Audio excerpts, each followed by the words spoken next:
Boss TV ವೀಕ್ಷಕರಿಗೆಲ್ಲ Manjunath Bhat ಗುರುಜಿ ಮಾಡುವ ನಮಸ್ಕಾರಗಳು. March ಮಾಸ ಭವಿಷ್ಯ ಮೀನರಾಶಿ. ಮೀನರಾಶಿಯಲ್ಲಿ ಜನಿಸ್ತಕ್ಕಂಥ ವ್ಯಕ್ತಿಗಳಿಗೆ ಸಾಕಷ್ಟು ಸಮಸ್ಯೆ ಇದೆ ಅಂತ ಹೇಳಿದ್ದೀನಿ. ಸಮಸ್ಯೆ ಇದ್ದರೂ ಕೂಡ ಅದು ನೀರಿನಂತೆ ಕರಗಿ ಹೋಗ್ತದೆ.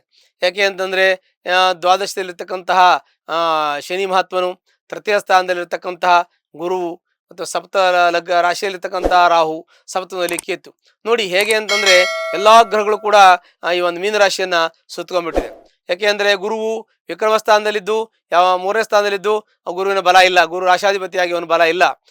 ಇನ್ನು ದ್ವಾದಶ ಭಾವದಲ್ಲಿರ್ತಕ್ಕಂಥ ಶನೇಶ್ವರನು ಅಂದರೆ 7.5 ಬೇರೆ ದ್ವಾದಶ ಭಾವದಲ್ಲಿದೆ. ರಾಶಿಯಲ್ಲಿ ರಾಹು, ಸಪ್ತಮದಲ್ಲಿ ಕೇತು. ಇನ್ನು ಹೆಚ್ಚಿಗೆ ಕಷ್ಟ ಹೇಗೆ ಬರ್ಲಿಕ್ಕೆ ಸಾಧ್ಯ ಇದೆ ಅಂತ ಚಿಂತನೆ ಮಾಡಬೇಕು. ಆದರೆ ಈ ರಾಶಿಗೆ ಅಷ್ಟು ಕಷ್ಟ ಬರೋದಿಲ್ಲ. ಯಾಕೆ ಅಂದರೆ ಗುರು ದಶಮಾಧಿಪತಿ ಆಗ್ತಾನೆ, ಅವನು ಕೆಟ್ಟದ್ದು ಮಾಡೋದಿಲ್ಲ. ಗುರುವಿನ ರಾಶಿಯಲ್ಲಿ ರಾಹು ಜಲರಾಶಿಯಲ್ಲಿ ವರಿಷ್ಠನಾಗಿದ್ರು ಕೂಡ ರಾಹು ಅಂಥ ತೊಂದರೆಗಳನ್ನು ಮಾಡೋದಿಲ್ಲ. ಇನ್ನು ಮತ್ತು ಮುಖ್ಯವಾಗಿ ಇಷ್ಟು ಗ್ರಹಗಳು ಗಟ್ಟಿಯಾಗಿ ಮೀನರಾಶಿಯನ್ನು ಹಿಡ್ಕೊಂಡ್ರೆ ಹೆಂಗಪ್ಪ ಮನುಷ್ಯ ಬದುಕೋದು ಅಂತ ಅನಿಸುತ್ತೆ. ಆದರೆ ಈ ಒಂದು ನಿಮ್ಮ ಒಂದು ಒಳ್ಳೆಯ ಒಂದು ಚಿಂತನೆ, ಒಳ್ಳೆಯ ಆಧ್ಯಾತ್ಮಿಕ ಚಿಂತನೆ ಮತ್ತು ದೇವರನ್ನ ಸಂಪೂರ್ಣವಾಗಿ ನಂಬ್ತೀರಾ, ನಿಮ್ಮ ಧಾರ್ಮಿಕ ವಿಚಾರ ಮತ್ತು ನೀವು ಮಾಡ್ತಕ್ಕಂಥ ಒಳ್ಳೆಯ ಕೆಲಸ, ಸಮಾಜ ಸೇವೆ, ಧಾರ್ಮಿಕ ಸೇವೆ, ಯೋಚನೆ ಮತ್ತು ಎಷ್ಟೋ ಜನ ಮಾಡಿರ್ತಕ್ಕಂಥ ಪೂಜಾ ಫಲ, ಸಮಾಜದಲ್ಲಿ ಎಷ್ಟೋ ಜನಕ್ಕೆ ಅನ್ನ ನೀರು ಕೊಟ್ಟಿರ್ತಕ್ಕಂಥವರಾಗಿರ್ತೀರಿ, ಎಷ್ಟೋ ಜನಕ್ಕೆ ಒಳ್ಳೇದು ಮಾಡಿದ್ದೀರಿ ಮತ್ತು ಎಷ್ಟೋ ಒಳ್ಳೊಳ್ಳೆ ಕೆಲಸಗಳನ್ನು ಮಾಡಿ ಸಮಾಜದಲ್ಲಿ ತಾವು ಒಳ್ಳೆಯವರು ಅಂತ ಜನನೇ ಗುರುತಿಸ್ತಾರೆ. ನೀವು ಹೇಳ್ಸ್ಕೊಳ್ಳೋದಲ್ಲ, ಜನನೇ ಗುರುತಿಸಿದ್ದಾರೆ. ಆ ರೀತಿ ಇರೋದ್ರಿಂದ ಜನ ಮೆಚ್ಚಬೇಕು, ಇಲ್ಲ ಜನಾರ್ದನ ಮೆಚ್ಚಬೇಕು ಅಂತ ಒಂದು ನಾಣ್ಣುಡಿ ಇದೆ. ಹಾಗೆ ಜನ ಮೆಚ್ಚಿದ ಮೇಲೆ ಜನಾರ್ದನ ಮೆಚ್ತಾನೆ. ಹಾಗಾಗಿ ನಿಮಗೆ ಅಂತಹ ಕಷ್ಟ ಇದ್ರೂ ಕೂಡ ಪರಿಹಾರ ಆಗುತ್ತೆ.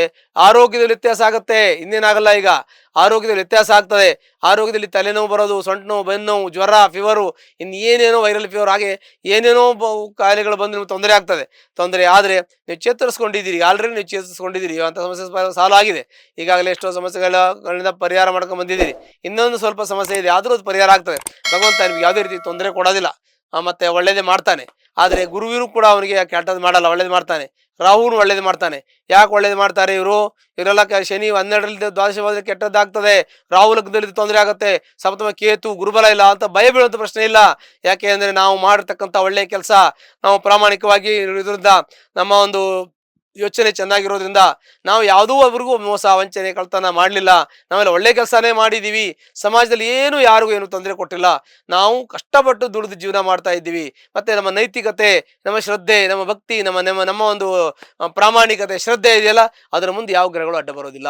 ಹಾಗೆ ನಮ್ಮ ನೈತಿಕತೆ, ನಮ್ಮ ಶ್ರದ್ಧೆ, ನಮ್ಮ ಪ್ರಾಮಾಣಿಕತೆ, ನಮ್ಮ ನಿಷ್ಠೆ, ಆತ್ಮಪೂರ್ವಕವಾಗಿ, ಶ್ರದ್ಧಾಪೂರ್ವಕವಾಗಿ, ಮನಸ್ಪೂರ್ವಕವಾಗಿ ನಮ್ಮ ಒಂದು ಆತ್ಮವಂಚನೆಯಲ್ಲಿ ನಾವು ಮಾಡ್ತಾ ಇದ್ದೀವಿ ಅಂದರೆ ಯಾವುದೇ ಭಗವಂತ ನಮಗೆ ತೊಂದರೆ ಕೊಡೋದಿಲ್ಲ ಅಂತ ಮನಸ್ಸಾಕ್ಷಿ ಆ ಒಂದು ಮೀನರಾಶಿಯವರಿಗೆ ಇರ್ತದೆ. ಹಾಗಾಗಿ ಮೀನರಾಶಿಯವರಿಗೆ ಎಷ್ಟೇ ತೊಂದರೆ ಇದ್ರೂ ಕೂಡ ಆ ಮನಸ್ಥಿತಿಯನ್ನು ಇಟ್ಟುಕೊಂಡಂಥ ವ್ಯಕ್ತಿಗಳಿಗೆ ಯಾವುದೇ ರೀತಿಯಲ್ಲಿ ಮೀನರಾಶಿಯವರಿಗೆ ತೊಂದರೆ ಆಗೋದಿಲ್ಲ.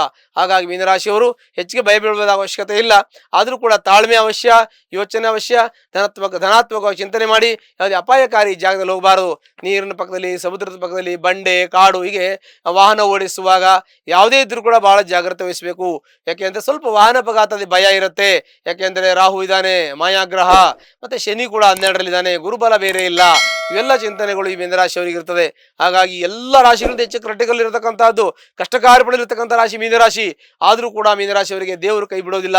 ಯಾಕೆಂದರೆ ಮೀನರಾಶಿಯವರು ಪ್ರಾಮಾಣಿಕತೆ ಇರತಕ್ಕಂಥವ್ರು, ಶ್ರದ್ಧೆ ಇರತಕ್ಕಂಥವ್ರು, ದೇವರ ಸೇವೆ ಮಾಡ್ತಕ್ಕಂಥವ್ರು, ಧಾರ್ಮಿಕ ಒಂದು ವಿಚಾರದಲ್ಲಿ ನಂಬಿಕೆ ಇರತಕ್ಕಂಥವ್ರು, ಸಾಕಷ್ಟು ಯಜ್ಞಯಾಗಾದಿಗಳನ್ನು ಮಾಡಿ ಅವರು ಪುಣ್ಯವನ್ನು ಸಂಪಾದನೆ ಮಾಡಿರ್ತಕ್ಕಂಥವ್ರು, ಒಳ್ಳೊಳ್ಳೆ ತೀರ್ಥಯಾತ್ರಾ ಕ್ಷೇತ್ರಗಳಿಗೆ ಹೋಗಿ ನದಿ ಸ್ನಾನ, ತೀರ್ಥ ಸ್ನಾನ, ಸಮುದ್ರ ಸ್ನಾನಾದಿಗಳನ್ನು ಮಾಡಿ ಅವರ ಜೀವನವನ್ನು ಪಾವನ ಮಾಡಿಕೊಂಡಿರ್ತಕ್ಕಂಥ ವ್ಯಕ್ತಿಗಳಾಗಿದ್ದರಿಂದ ಎಂಥ ಕಷ್ಟ ಬಂದರೂ ಪರಿಹಾರ ಆಗ್ತದೆ.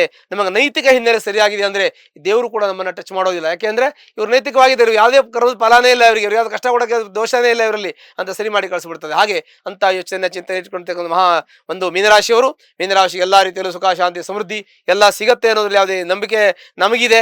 ನೀವು ಅದನ್ನು ಅಪ್ಡೇಟ್ ಮಾಡ್ಕೋಬೇಕು. ಯಾಕೆಂದರೆ ನಮ್ಮ ನೈತಿಕತೆ ಎಷ್ಟು ಅದ್ರ ಮೇಲೆ ಡಿಪೆಂಡ್ ಆಗಿರ್ತದೆ, ಎಂಥ ಕ್ರಿಟಿಕಲ್ ಕಷ್ಟ ಇದ್ದರೂ ಕೂಡ.